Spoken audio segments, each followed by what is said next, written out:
Cancer हा शब्द ऐकल्यानंतर सर्वच घाबरून जातात.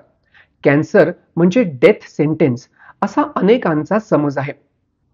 कॅन्सरमुळे लाखो लोकांचा दरवर्षी मृत्यू होतोय हे खरं, पण प्रत्येक कॅन्सर रुग्णाचा मृत्यू होत नाही. लाखो लोक कॅन्सरवर यशस्वी मात करतात आणि आपलं आयुष्य जगतात. कॅन्सर बाबतचे गैरसमज किंवा चुकीच्या माहितीमुळे लोक खूप घाबरतात. तब्येत पाणीच्या या व्हिडिओमध्ये आपण अशाच प्रकारच्या गैरसमजांबाबत माहिती जाणून घेणार आहोत. मायक्रोवेव्ह मध्ये अन्न गरम करण्यासाठी प्लास्टिक कंटेनर्स वापरले तर त्यातून कॅन्सरसाठी कारणीभूत घटक बाहेर पडतात. तर अमेरिकेतील मेयो क्लिनिकच्या माहितीनुसार प्लास्टिक कंटेनर्स आणि रॅप हे मायक्रोवेव्ह सेफ असतील तर त्यापासून अजिबात धोका नाही. काही संशोधनातून असं आढळून आलंय की प्लास्टिक कंटेनर्स अन्न गरम करण्यासाठी योग्य नाहीत, कारण ते मेल्ट होऊन त्यातून धोकादायक केमिकल्स अन्नात मिसळण्याची शक्यता असते.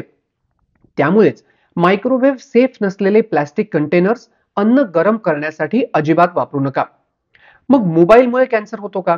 मोबाईलमुळे कॅन्सर होतो याबाबत आतापर्यंत कोणताही पुरावा समोर आलेला नाही. मोबाईलमधून रेडिओ फ्रिक्वेन्सी रिलीज होते. शरीर हे रेडिओ फ्रिक्वेन्सी वेव्हज ॲब्झॉर्ब करतात, त्यामुळे कॅन्सर होण्याची शक्यता असते असा देखील एक गैरसमज आहे. हार्वर्डच्या T H. Chan public school of हेल्थच्या माहितीनुसार संशोधनात आढळून आलंय की मोबाईलमुळे ब्रेन कॅन्सर होत नाही. मोबाईलचा वापर आणि ब्रेन कॅन्सर याचा काहीही संबंध नाही.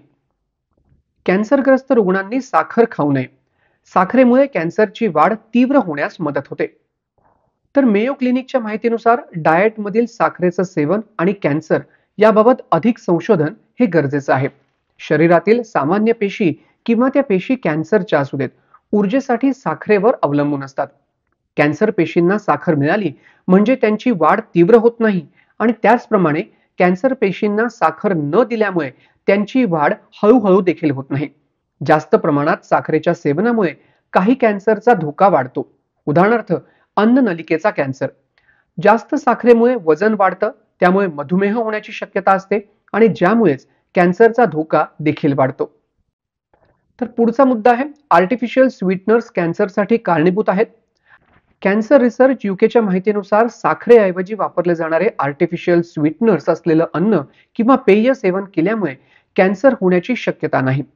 तज्ज्ञांच्या माहितीनुसार या कृत्रिम पदार्थांमुळे कॅन्सर होतो यांचा कोणताही पुरावा हा सापडलेला नाही. तर नॅशनल कॅन्सर इन्स्टिट्यूटने याबाबतचा गैरसमज निर्माण का झाला याबाबत देखील माहिती दिली आहे.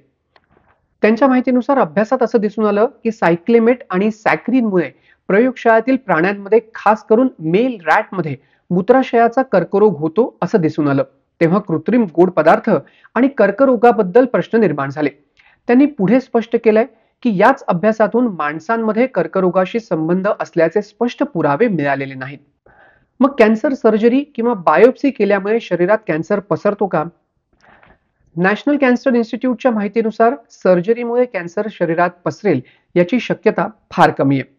डॉक्टर ट्यूमरची बायोप्सी करताना कॅन्सर पेशी पसरणार नाहीत याची योग्य काळजी घेतात. शरीरातील एकापेक्षा जास्त ठिकाणाहून जर टिश्यू काढायचा असेल तर वेगवेगळी उपकरणं वापरली जातात.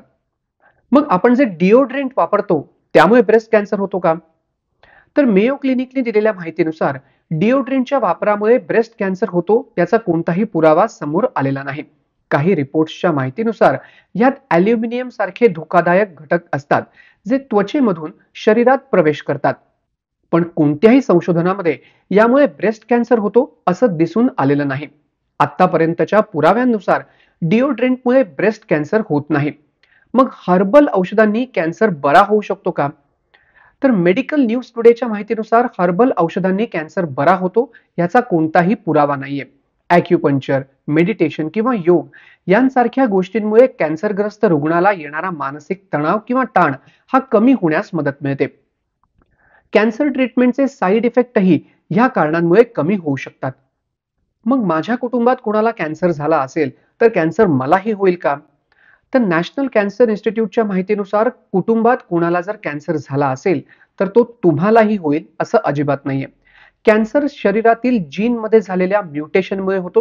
फक्त 5 ते 10% प्रकरणांमध्ये आई वडिलांकडून किंवा पालकांकडून आलेल्या धोकादायक म्युटेशनमुळे कॅन्सर होण्याची शक्यता असते.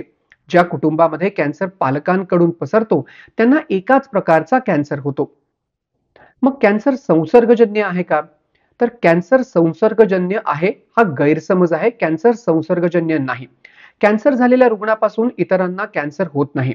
मेडिकल न्यूज टुडेच्या माहितीनुसार सेक्सद्वारे पसरणारे आजार जसे ह्यूमन पॅपिलोमा व्हायरस, हेपॅटायटिस बी आणि हेपॅटायटिस सी यांच्यामुळे गर्भाशयाचा कॅन्सर होण्याचा धोका आहे. पण कॅन्सर हा संसर्गजन्य नाही.